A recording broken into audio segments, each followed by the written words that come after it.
I'm going to make the prediction right now that the Cleveland Cavaliers win 70 games. They're going to go 70-12. And I will buy you, for your seedy apartment, a flat screen television. I feel like you need the size. We need to talk about the size of the TV. How about 70 inches for 70 wins? That sounds creepy. Don't go inches on me. You have to. Okay, so you're right now. Now, remember, I don't get anything in this bet. This is the way this show, unfortunately, always works. I always have to pay a ton, and everybody else doesn't pay anything.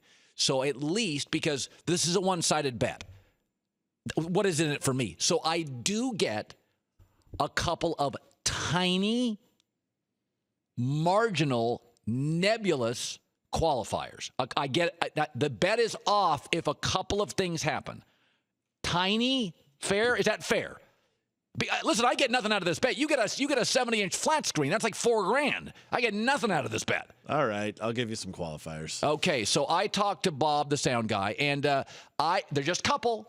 There's not a lot of them, but I get a couple tiny qualifiers that gets me off the hook. Go ahead. It's the world's boldest bet. With a couple of very tiny, minute, nebulous qualifiers. If Kyrie Irving doesn't stay healthy, the whole thing is off. Also, if Matthew Dellavedova doesn't become the team's second best player, that nullifies the bet. And if J.R. Smith isn't in a good mood, then that won't work either, because if he's not feeling good, then the team's not feeling good. And when that happens, it just messes up everything. And just one more thing, if Kevin Love isn't 100%, just forget it.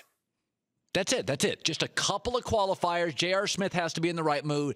Love can be very moody. Kyrie Irving could get hurt. Dellavedova has to be the second best player. So if anything doesn't go right, bet is canceled.